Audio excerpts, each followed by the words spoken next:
WADR. Promoting dialogue. It's midday in Dakar. Good afternoon and thank you for staying tuned to West Africa Democracy Radio, broadcasting on 94.9 FM and around the world on WADR.org. Welcome to Newslink. First, our top stories. Victims and families of victims of demonstrations in Guinea demand the immediate extradition of former President Condé to face justice. Several months ago, we identified an extremely high risk that Alpha Condé could seek to escape justice by fleeing abroad. The Coordination Center in Niger confirms a drop in terror attacks.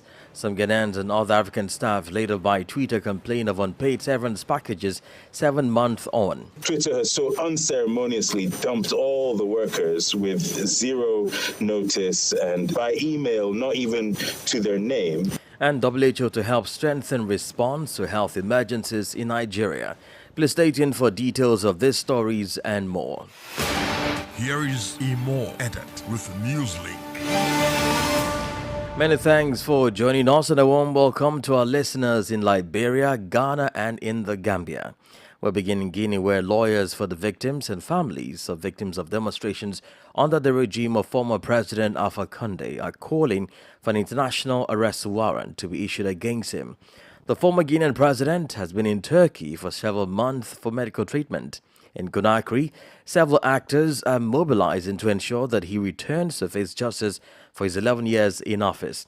But the former president's political party, the RPG, has already come to his defense, describing the claim as lacking merit. Ogeberika brings us more details in this report by our Conakry correspondent Cheno Alpha Ibrahim Balde. The Dixon Court of First Instance, which in 2022 opened a judicial investigation against former President Alpha Condé in the so-called blood crime case, has still not been able to hear him.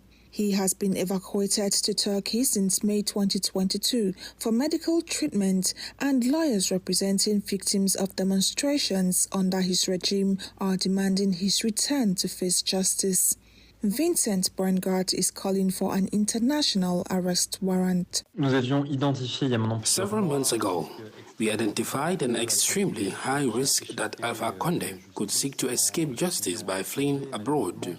And unfortunately, this has now become a reality.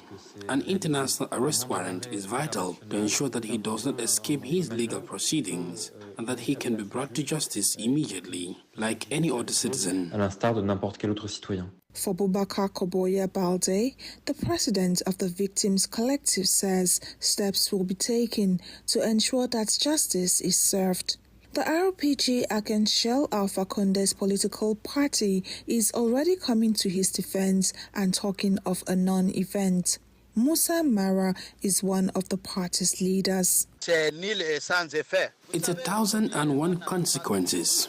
You know that today, people can't always understand the CNRD's desire to sideline all those who are influential in Guinea. They know that the elections will take place soon, so they have to raise false issues such as blood crimes. If someone tells you today that there were bloodshed crimes during Alpha's time as president, meanwhile, those who are now in power were supposed to be in charge of maintaining law and order when Alpha was president. Pending a possible return of former President Alpha Condé to Guinea, the hearings of the victims and families of those killed during political demonstrations under his regime are continuing at the examining magistrates' court. A report there by Cheno Alpha Ibrahim Balde in Conakry and voiced in our studios by Ogeberika. Well, several human rights organizations in Senegal, including RADO and Amnesty International, are calling for the release of Aliou Sané. The leader of the civil society movement, Yen Amare, who has been in detention for 2 months, will appear before the Indictments Division of the Dakar court on Tuesday. He was arrested on his way to the home of opposition politician Osman Sonko, along with other political figures. These human rights organizations are concerned about the appeal lodged by the public prosecutor against investigating judge's order to release Aliou Sané on bail. Sadiq Nias of the African Human Rights Conference in Senegal speaks to us. We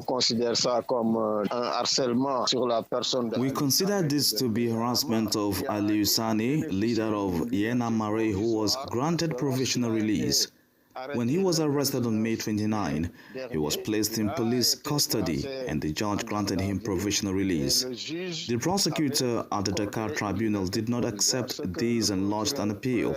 We don't understand how the decision to grant Mr. Aliou Sane provisional release could be postponed, because as a human rights organization, we believe that freedom should be the rule and detention the exception.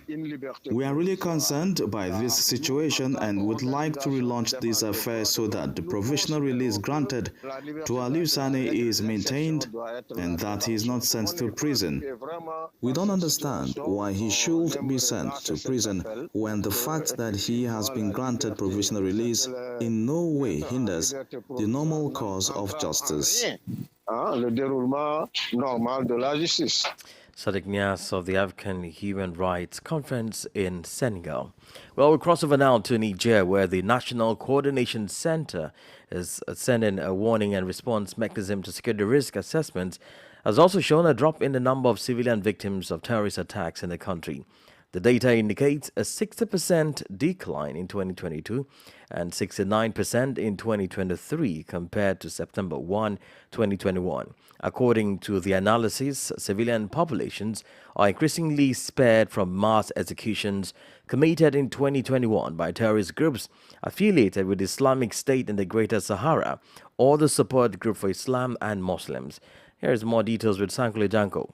The drop in mass executions, according to the Coordination Center, could be explained by the presence of the Defense and Security Forces, FDS, in the affected areas. The insecurity is, however, taking a new dimension, which goes from human abuses and terror to banditry, resulting in thefts, kidnappings, robberies, trafficking of all kinds, and targeted assassinations. For the CNAP, the Difa and Tahoe region experienced their peak of violence in 2021, but has since the first quarter of 2022 witnessed a relative peace.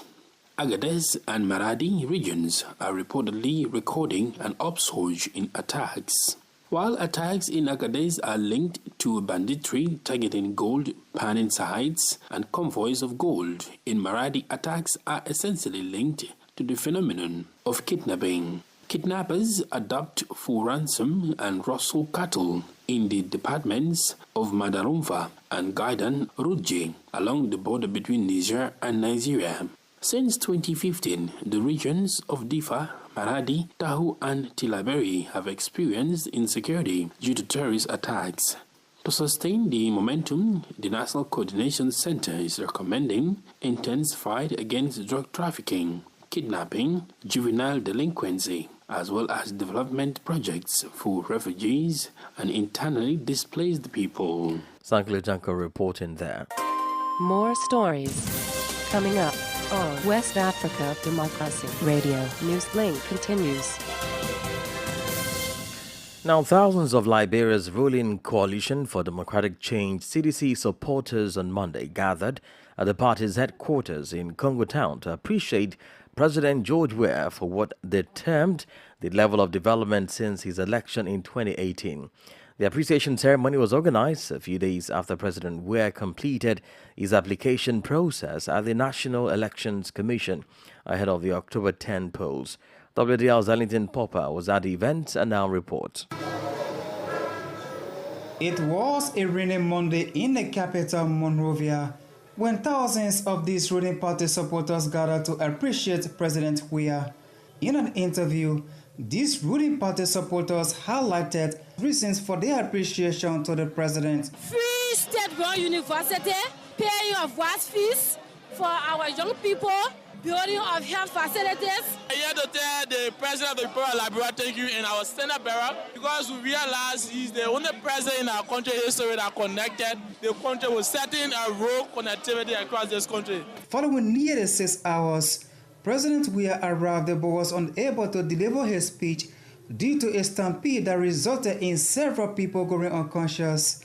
About an hour later, President Weah returned, calling on Liberians to afford him a second term to complete his dream for Liberia. We have utilized our time in office to work tirelessly for the Liberian people. We have now squandered the opportunity that was entrusted to us.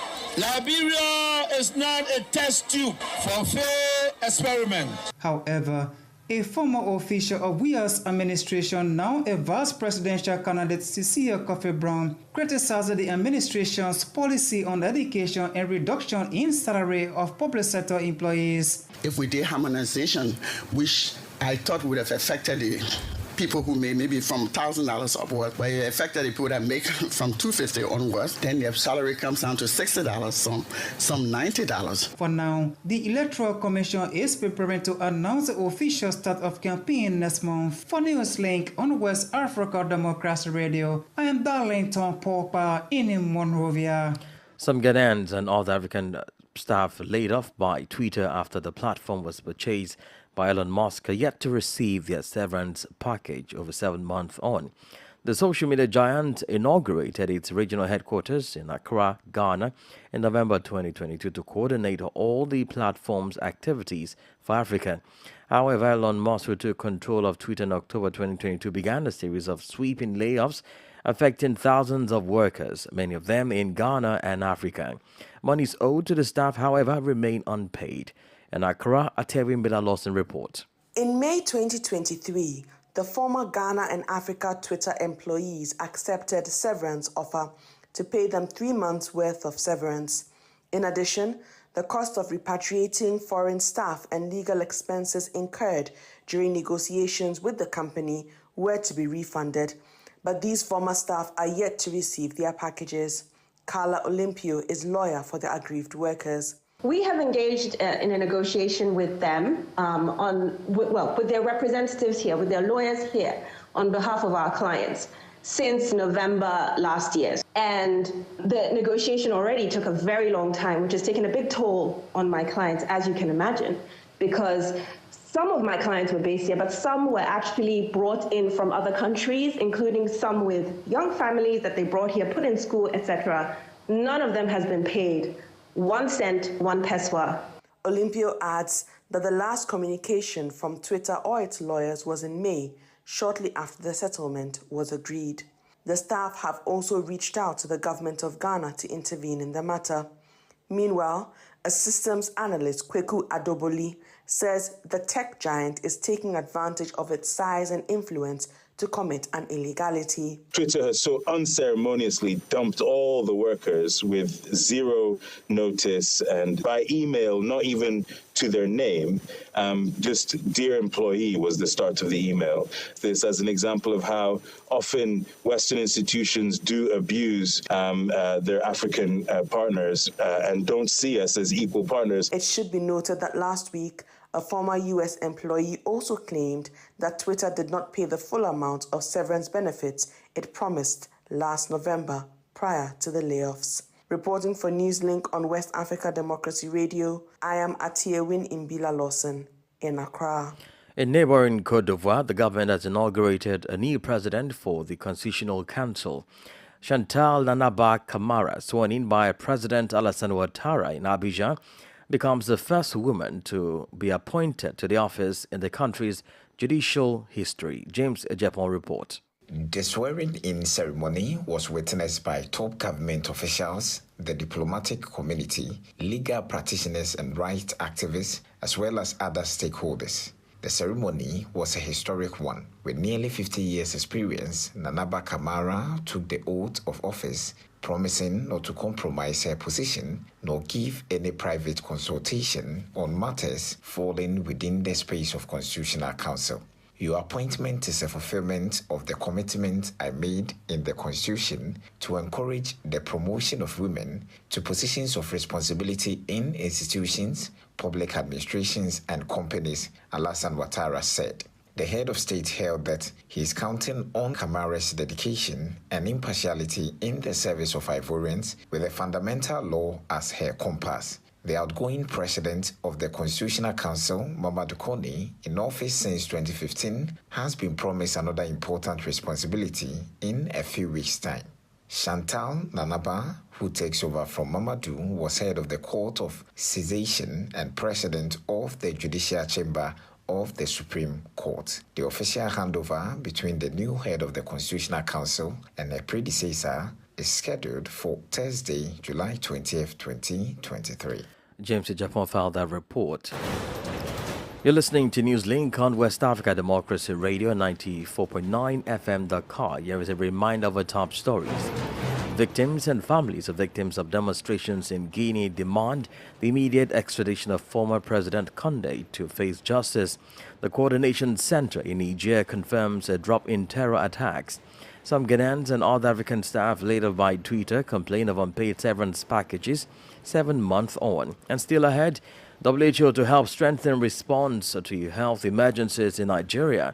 We also have a guest interview segment, the newspaper review and sports news. Please stay with us. West Africa Democracy Radio.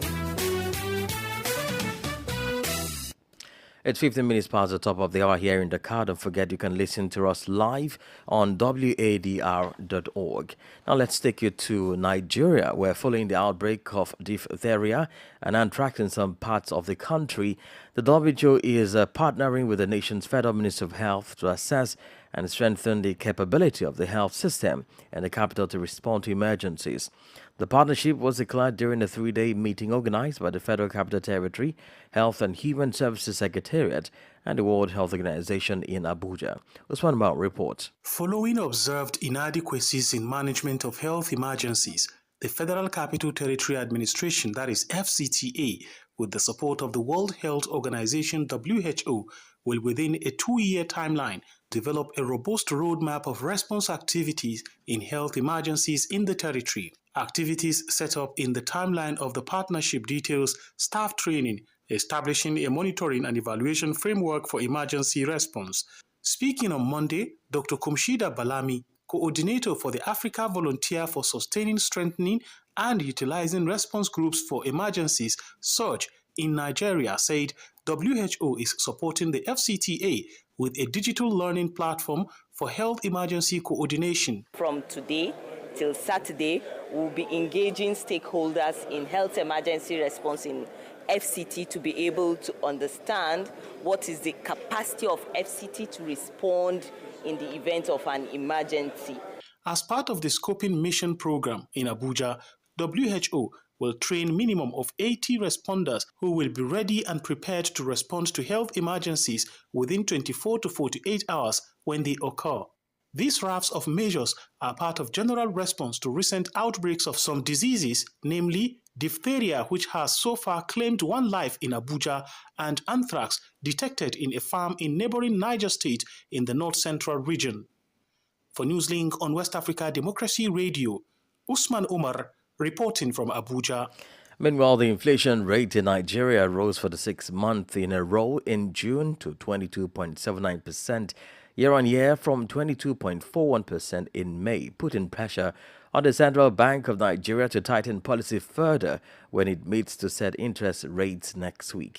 For inflation account for the bulk of Nigeria's inflation basket and rose to 25.25% in June from 24.82% in May. Paul Alaje is the chief economist of SPM Professionals. Well, the latest inflation figures reveal that food inflation is higher year-on-year to 25.25%, while when you compare that with what headline inflation is saying, haven't put food and core inflation, as you rightly mentioned, we have inflation grow to 22.79%. This is below most of the forecasts from local and international organizations. Many would think inflation will get to about 23% because of 2 policies that were introduced under President Bola Tinubu.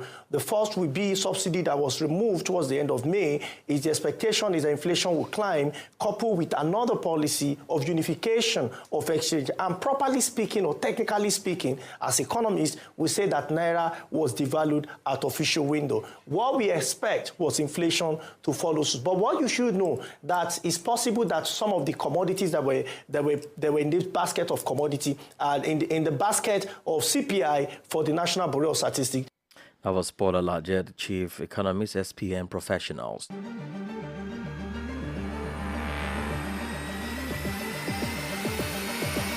This is the newspaper review. Stay on top of the news. Get the most important stories with added insight and concise review. This is the newspaper review. All right, now let's take you back to Monrovia as we join Darlington Popper for the newspaper review. For this edition of Press Review, we have with us 4 newspapers from Liberia. They are the News newspaper, the Hot Pepper newspaper, the Democrat newspaper, and the New Dawn newspaper. So those are the 4 newspapers we will be going through for today's edition of Press Review. We will begin the review process with the New Dawn newspaper with this bold banner headline: Only God can rescue Liberia. We'll tell us Bassa. And we see the photograph of President George Weah here. Gonglo calls for mass protests. We take a gist of this story quickly. Councillor Tewanse Gonglo, the standard bearer of the opposition Liberian People Party LPP, has called for a mass protest against alleged corruption across the country. The renowned human rights lawyer to a press conference on Asmont Street in Monrovia Monday, 17 July 2023, that the anti-corruption campaign is captioned the Broom Parade. Ladies and gentlemen, this press conference is to call upon the Liberian people to return on June 19, 2023 to take part in a major anti-corruption campaign under the theme Anti-Corruption Campaign, or ACC, said Councillor Gonglo. We will leave it right there. 2.4 million to vote in Liberian elections as NEC releases provisional candidate listing today. The News newspaper is next. Liberia, not a test tube for failed experiments. Weah cautions Liberians. We see the photograph of President George Weah on the front page of this paper with scores of his supporters in the background. Maritime boss named the CDC campaign chair.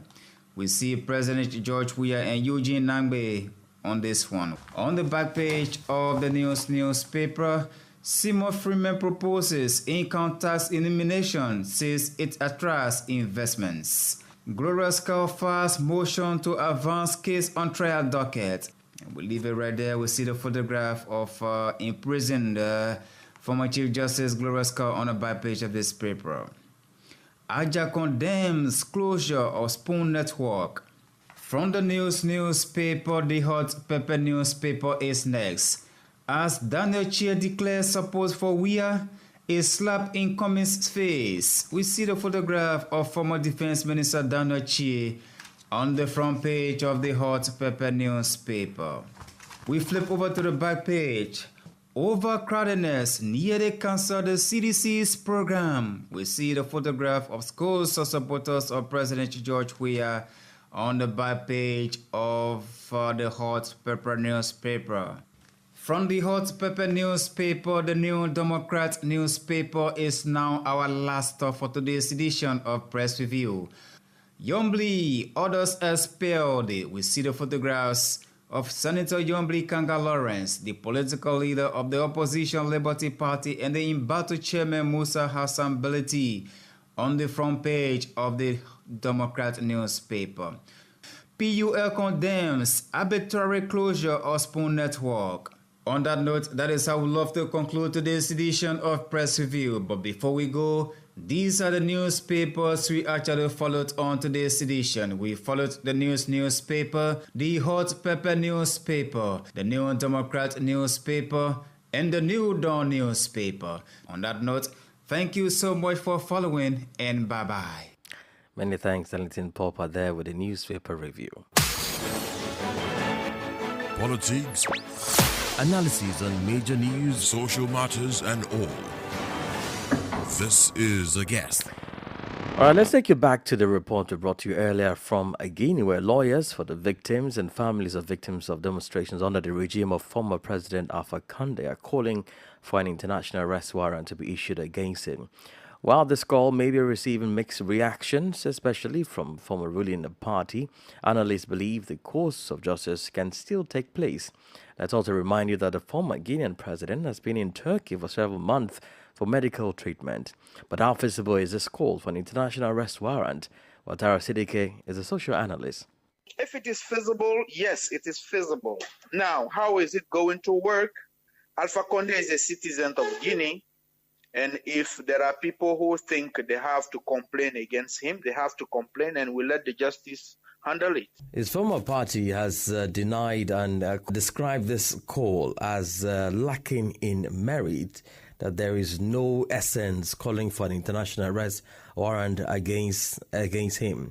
Is this something that we may see him being arrested when eventually returned home after the treatment? Or is there a possibility that he may not even return in the meantime, even after treatment? You know, normally all those exactions that have been made in this country against this third mandate, the justice has to has to handle them. Now that the victims have decided to complain and even ask to have an international warrant against him, yes, it's possible. Just that the justice is the one who has to give the final words. We as observers, we cannot say yes, it's feasible or not, but we need the justice to say something about it. Because one thing is clear, many people have been victims.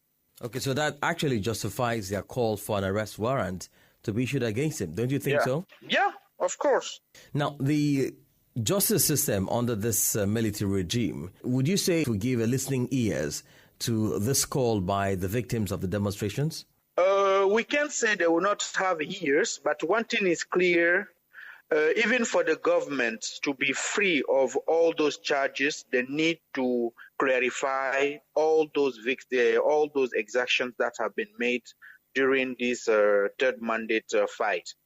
Now, if they will accept this type of judgment to be done, I think politically they can be afraid because the guys still have, let's say, partisans, has people who still have sympathy for him. So maybe politically they may not take time for it for now, but the justice has to take the case and give a word about it. Mr. Watara, what do you think will happen in the coming days? What I think is that if the complaint is already there, I don't think they will issue, like the justice will allow to have an international warrant.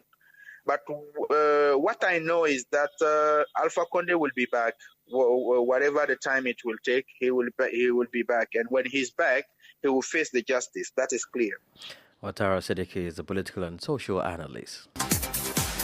It's now time for Sport News with Sankle Janko. Hello there, a warm welcome and thank you for joining us. Former Super Eagles star Ken Nwanko has reportedly instructed all the staff of Enyimba to reapply for their positions at the club with immediate effect. This comes following his appointment as the new chairman of Enyimba in early July. This is the first major decision taken by the 46-year-old since taking the leadership role at the club. The former Arsenal forward made the decision via a letter signed by the club's sporting director, Ifeanyi Ikweme.